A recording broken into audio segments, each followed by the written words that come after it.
Have you ever looked at a piece of art and really wondered, why does it look like that? Art doesn't just pop into existence. It evolves, it tackles problems. And today, we're going to take a trip through history to see exactly how and why art is always changing. So, let's get into it. This is the big question we're going to start with. And it seems pretty simple, right? But the answer is a story that takes us all the way back to ancient Greece. It's a story about artists who are literally fighting with their own materials, trying to breathe life into them. Okay, so our story kicks off in ancient Greece. The problem they were obsessed with solving was a big one. How do you capture the absolute perfection of the human body in stone? But as you're about to see, their first shots at it were, they were anything but lifelike. They were stiff, they were formulaic, and honestly, they were borrowing heavily from an even older civilization. So meet the Kouros. This is an early Greek statue of a young guy. And just look at him. The pose is totally rigid, perfectly symmetrical, just staring blankly into space. This isn't supposed to be a statue of a specific person, it's an idea, an ideal. And that ideal was copied from somewhere else. And you can see it so clearly here. On the left, the similarities to Egyptian sculpture are undeniable. That stiff pose, the left foot forward, it's almost the same playbook. But check out the difference on the right, because this is where the revolution starts. The Greek sculptors did something huge. They carved their statues completely free from the stone block.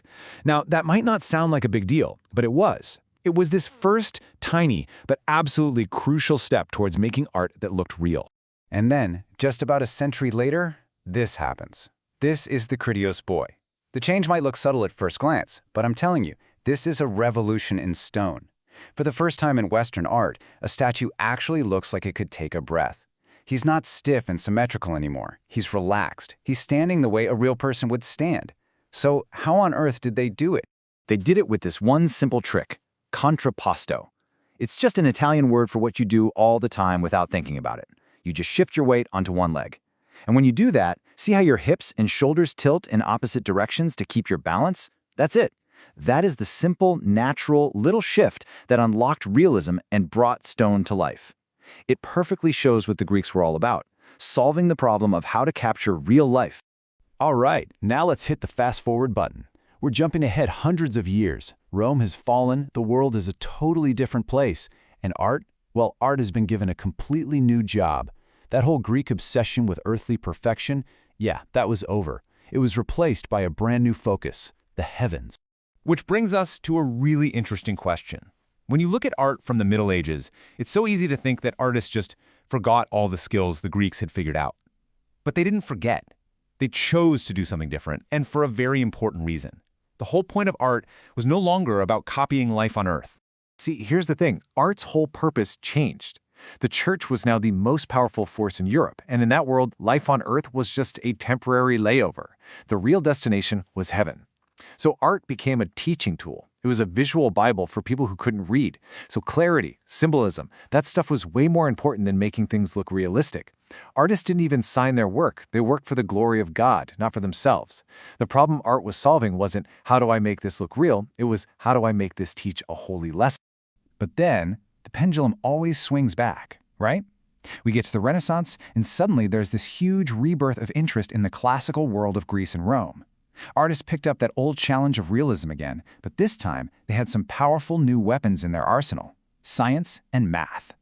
So while the Greeks had totally nailed the 3D art of sculpture, the big, nagging problem for Renaissance painters was the second dimension. How in the world do you create a convincing illusion of depth on a totally flat surface? How do you make a wooden panel or a plaster wall look like a window you could just step right through? The answer was one-point perspective. And this was a total game changer. It's a mathematical system that lets an artist map out a scene with perfect, logical, believable depth. You know how when you look down a set of train tracks, they look like they meet at a single point way off in the distance? That's the basic idea. Suddenly, artists could build these spaces that felt geometrically solid and totally real. And this mashup of art and science went way beyond just painting. I mean, take Filippo Brunelleschi, the guy who pioneered perspective. He was also faced with this impossible engineering problem, building a gigantic dome for Florence's cathedral that wouldn't just collapse on itself. And his solution? Wow, it was brilliant science. He designed a double shell, used a special brick pattern to lock everything together, and even invented new machines just to lift the materials.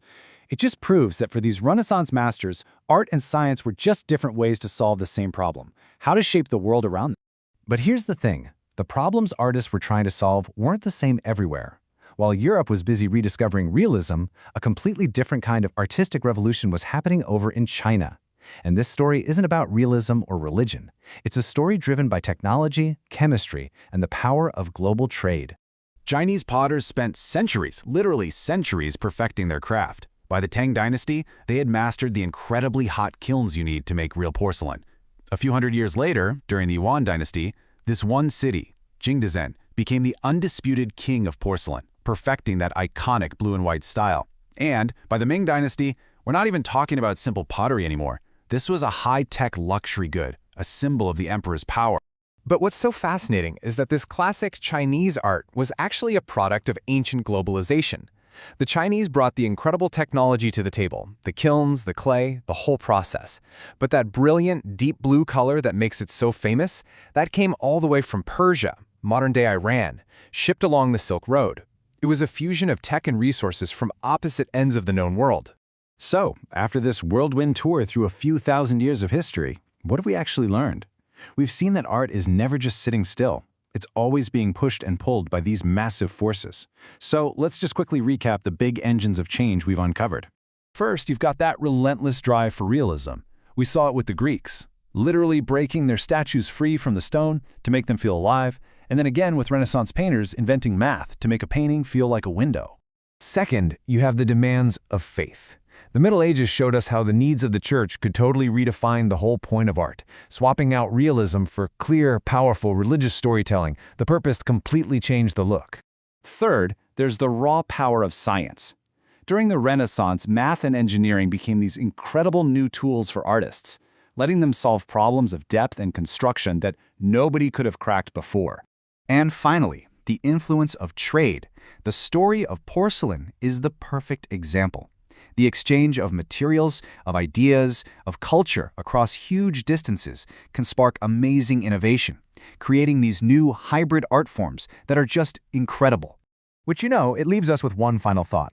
If art history is this long story of artists solving problems, how to capture life, how to teach faith, how to create depth, then it really makes you wonder, what problem is art trying to solve today? What are the engines pushing it forward right now? Something to think about. Thanks so much for joining me.